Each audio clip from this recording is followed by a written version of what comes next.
What is up, guys? Coach Joe here at Barbend, which is located in Brooklyn, New York, with my man Jake. What's going on, guys? My name is Jake Boley. I am the fitness editor here at barbend.com. I've been here for a little over 3 years now. My background, I have a CSCS, I have a master's in sports science, bachelor's in exercise science, and yeah, man, today we're going to be building out some content on landmine.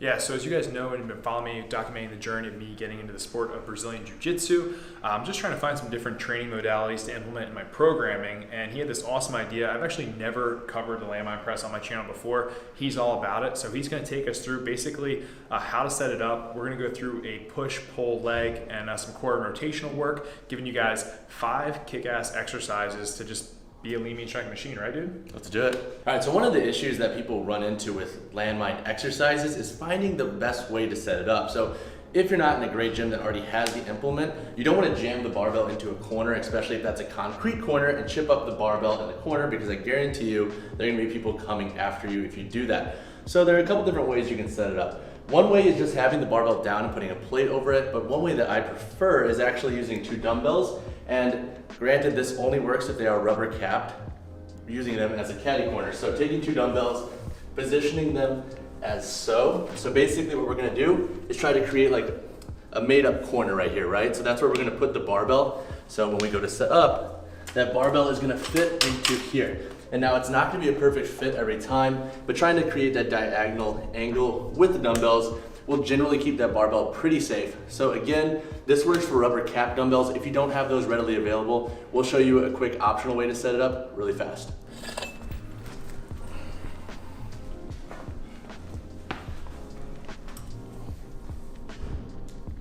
All right, so the first movement we're gonna break down is the landmine press, and a couple different variations for Joey to try and why he would do some of those variations. So for the first variation we're gonna cover is a traditional landmine press where Joey is gonna be standing. So we'll bring Joey over here to the landmine itself, lift that barbell up. Joey will take that in one hand. He's gonna wanna square himself up with the landmine itself, and you're gonna press through Joey as if similar to overhead press, bringing that bicep to the ear. One thing to keep in mind is to not lean back and press out. It's gonna have a little bit of a forward lean to it. You're not gonna be so forward leaning where you're pushing this way. So it's gonna be a slight lean. Bring this up and think bicep to ear. All right, so as you can see, Joey is tall. And for most athletes, I say over like 6 feet, even 5'10", I have him go from the knees or a single kneeling position or half kneeling position for that matter for the landmine press, just because when you're so tall and you have to press that barbell, you're limited to a more forward angle as opposed to getting that bicep closer to the ear and really engaging that delt. So what I'll have Joey do if I was coaching him and in a personal training setting, I would have him go from his knees. So let's go ahead and get to one knee. 1 knee or 2? Let's go 2 knees to start. Cool, and now can you press through? A little bit of a forward lean there. Glutes are engaged, core is nice and neutral, and he's bringing that bicep to the ear in the press. Come back down. So as you can see here, press again. That's a lot more in line with getting that bicep to the ear as opposed to pressing out as we were before, just because he is a little bit tall. So something with the landmine press, if you are erring on the taller height of let's say 5'10" and over, you might want to go from a kneeling position. So now let's say we want to add a little bit of a variation of creating a little bit more core stability while doing this pressing variation. I would have Joey come into a half kneeling. So let's go with the off leg first up and then press through. And what that's gonna do is it's gonna require the glutes to stay engaged. He's gonna wanna keep this leg in without having that torque out. If you are turning out, then you may wanna realign your hips, realign how you're positioning the core and bracing. But when going half kneeling position, try to just keep consistent with the leg you're going. So if you're going opposing, keep that consistent throughout. So when you switch, you'll obviously switch, and then you can just kind of structure it as you want. One big thing to keep in mind is that you can press from the same side. So let's switch the knees around. Press, but just keeping that consistent throughout. So doing equal reps on each side with the way you're positioning the barbell and the half kneeling position. All right, so the next landmine variation we're gonna do is the landmine row. And the reason I like to program this, especially for beginners, if you have a landmine available, is because in that rowing motion, especially with like a unilateral implement, like a dumbbell, you'll see a lot of beginners pull that elbow up. The landmine forces you to almost keep like that lawnmower starting fashion of the row. So it almost teaches you how to sequence and contract the lat properly versus pulling that elbow out and thinking that's how you complete the row. So what I'm gonna have Joey do is set on the bar as if he's gonna be performing more of a traditional like bent over dumbbell row. So you'll set on the bar, Joey, And for this, you're gonna position yourself at a height, depending on if you're using plates or not. We're obviously gonna grab the collar just because there are no plates here, but you'd be a little bit lower if there were plates on, or at the top, depending on how big the plates were and what we're actually using. So from here, Joey, I want you to think about doing what would you would call a traditional like dumbbell row. Okay. So from here, you can see that he's pulling that elbow back, creating that almost like starting that lawnmower fashion, really engaging the lat. At the bottom, he's thinking about keeping that nice, strong, neutral torso. His hips are set, his posterior chain is tight, he has a soft bend in the knee, similar to how you would in a more bent over dumbbell row, as if you had two dumbbells pulling at the same time. Awesome. Do you allow people to put their hand on their quad, or do you like a hand away? So generally a hand away, because I think even if you're just resting there, it's like putting your hands on your knees and leg press, right? It's like you might not be pushing through, but you also might be biasing it, especially if you don't have enough awareness yet. So generally I'll have the arm just hanging. If you want to have it here bent, you can do that. Whatever's going to allow you to keep that more neutral torso without dipping one way or really dipping in this way. However you want to position yourself. If you want to put your hand here, you can, but just be very, very, very mindful of not resting into it or biasing your movement by putting any weight into that left arm. And then what do you think is one of the biggest mistakes people make with the row variation? So with this row variation, I think a lot of folks can stand too upright or even too low. And what that kind of does then, row now. Not that this is inherently wrong, but I think it's a lot more different. Yeah, it's a lot more difficult to really sequence that lat to row back. You put a lot more stress up here in the shoulder. And again, not that this variation is wrong, but if you're really trying to engage that lat, I think there are better ways to do this efficiently. All right, so the next movement variation and kind of lift we're going to talk about is the landmine squat. In this movement, we're going to talk about 3 different variations. There are a ton of different ways to perform this, but in this video, we're going to cover 3. So the first movement is going to be more of your traditional landmine squat, like more of a goblet squat. And what we're going to have Joey do before he picks up the barbell, bring your toes up a little bit more. You want to think about putting like your big toes length overlap with the edge of the barbell. Generally, that's going to put you in a good position when you're fully at depth with the landmine movement. Now, however, if you do have longer femurs, shorter femurs, you might have to play around with it. But generally, having a big toe length over the collar length is going to put you in a good position. So I'll have Joey go ahead and pick up the barbell, get into a traditional more goblet squat position, so have that bar nice and tight. And what you'll see here, compared to your normal goblet squat, is there's going to be a little bit of a forward lean. So let's go ahead and sit to the bottom. Perfect. Now from here, Joey's going to keep his feet planted, and he's going to think about driving upwards, but not directly upwards. Think about putting a little bit of emphasis into the balls of the feet, but not bringing the heels up. And you don't want to jam it so far forward that you're shooting the bar forward. So drive to the balls of your feet. Awesome. Do you feel that quad engagement? Yeah. So one thing that I love landmine press for, and this is for folks I think who have underserved quads like myself, is that it naturally puts you in that more forward position. So at the bottom, you really got to focus on driving through the quads. This is similar to if you like put a heel elevated like goblet squat with your more traditional or kettlebell. Just that forward connotation puts a little bit more stress on the quads, gives you a little bit more of a pump, and you can really focus on targeting them. All right, so the next variation we're going to cover is a single arm overhead squat. So let's go ahead and put the barbell in your right arm, bring that up to your bicep to ear. Good, now sit into the squat as you normally would. Good, drive through. Good, and what this is going to do is it's basically just going to have you, one, keep that kind of forward momentum, improve a little bit on your lockout strength. Now obviously it's not going to be like a true lockout as if you're overhead pressing, but adding that slight upward motion here is going to require the core to stabilize a little bit more. And if there isn't any discrepancy, so go down and sit at the bottom. Let's say you depress here or you find that barbell coming out, you might want to realign how you're moving, and that could be a good indicator of any imbalance that you might have. So if this is coming out, that's a good indicator that you're not being tight enough with your overhead position, or if you're really leaning into one side, so let's say you lean over to the side to compensate, that might be a good indicator that your pelvis isn't very stable and you're not being able to maintain any force that's throwing you away from your equilibrium. So go ahead and stand back up. Beautiful.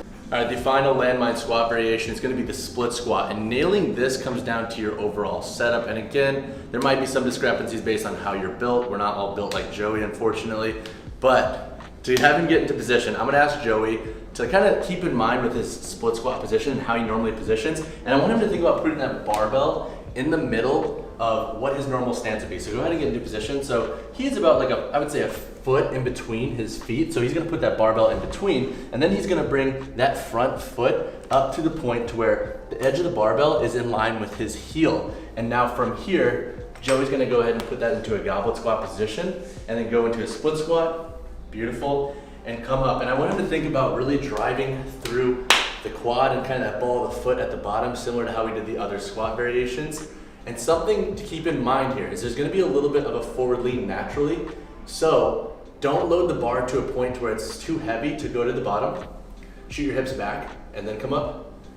We wanna think about putting, and this is a cue from Pat Davidson, is the hips are going up in an elevator, not an escalator. So come back down, come back up. Those hips go straight up and down. He's thinking about putting the focus on the quad, driving the ball of the foot, keeping that foot flat. One more time. Come back up. Beautiful.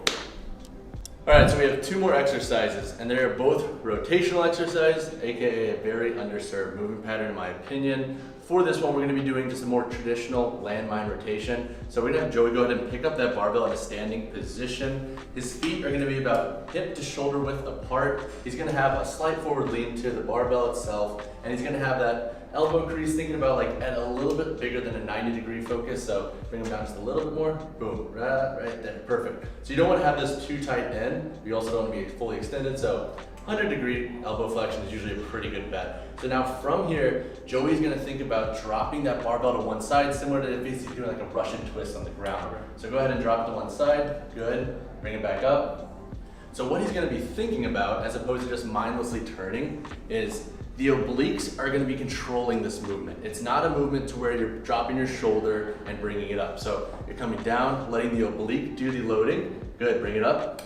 Good. And if you're doing this correctly, you're almost gonna feel that opposing oblique, like almost stretching. And then when you're bringing it up, similar to how you do a bicep curl, you're gonna feel that nice contraction. So go again, bring it up, good. He's gonna think about really loading the obliques, turning and going. Now when it comes to breathing with this exercise, as opposed to bracing to your fullest extent, like in a deadlift or a squat, you're gonna breathe as you normally would through movements. You're obviously not gonna be so lax to where you're losing your positioning, but you don't wanna be so tight to where you're almost limiting that movement pattern, because then you're not gonna get the full stretch on the obliques that we're trying to target. So let's go one more time. Drop to the side, bring it up, boom.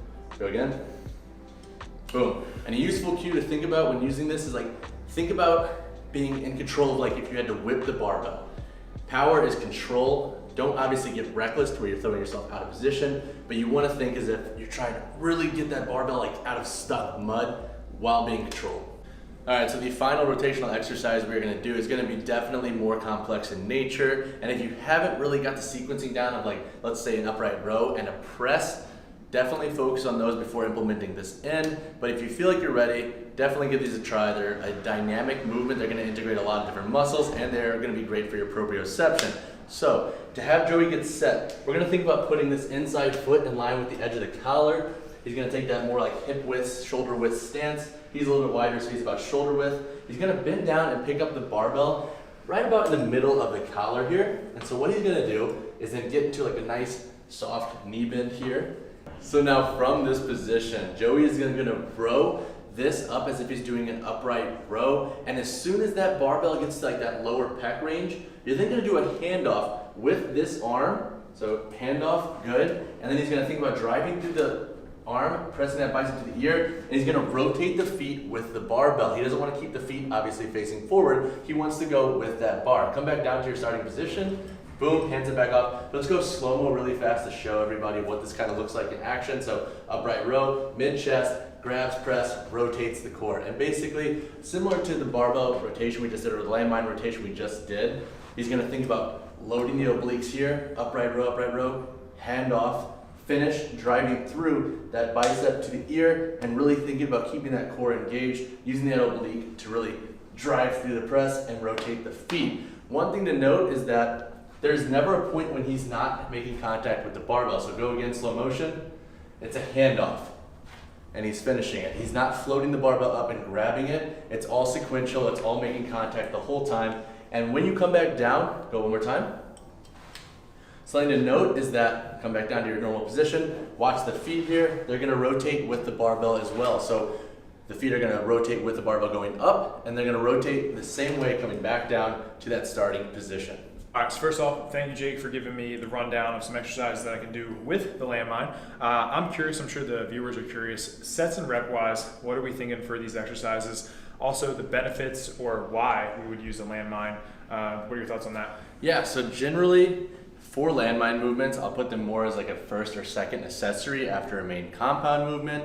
Why is that? Just because you can't load them as heavy. So obviously if your goal, for example, if you're doing landmine presses, is to press more weight, you can only load that to a certain degree, and obviously that's never gonna replace as much weight that a regular overhead press can do. So doing these as a first accessory is a great way to get extra volume, but also they're a little bit more joint friendly. So if you do have AC joint problems like myself, they're really great for focusing on just getting in that hypertrophy and volume work without overdoing it and then beating yourself up for your next session, which could actually impede your progress. So when it comes to sets and reps, it's gonna come down to your overall goals, but generally like 3 to 4 sets, working between that like 6 to 12 rep range, depending on how you're loading the movement, how your preceding movement was loaded, and the movements after. So if you have a ton of volume, you might not want to load them crazy heavy. Obviously scale your sets and weight based on what you're doing in the program and based on your goals. All right, so when it comes to the benefits of doing the rotational movements that we went over, obviously the final movements, so that row to press is very dynamic in nature. It really teaches you a lot of proprioception with moving through space and time and rotating. With the just general landmine rotation, teaches you a lot about loading up those obliques and trying to produce force in a controlled manner. So again, just focusing on the obliques more and how the body rotates, I think is a very underserved niche in the world of strength and conditioning, and I think we can all use a little bit more rotation, but those are my big benefits with those. We can obviously list off hundreds of benefits, but those are my favorite. Oh yeah, so just want to say thanks for Jake running me through some landmine variations. I know for me personally, obviously just by doing this, I'm hooked on doing more of them, and obviously for the sport of Brazilian Jiu-Jitsu, we're using all of the planes of motion in that sport, so utilizing these exercises is only going to help benefit my game when it comes to that, and even in strength sports, but I think everybody should give these a try. So I just want to say thanks to my man Jake. Jake, where can we find you, dude? So find me at barbin.com. I am Jake Bully there. You could also follow the Barbin page at Barbin. If you want to follow my personal coaching page and kind of my personal, which might not be that interesting for many people, but it's at Jake_Bully, B-O-L-Y on Instagram. Put everything down below, but until then guys, stay lean, mean, strength machine. Catch you later. Peace.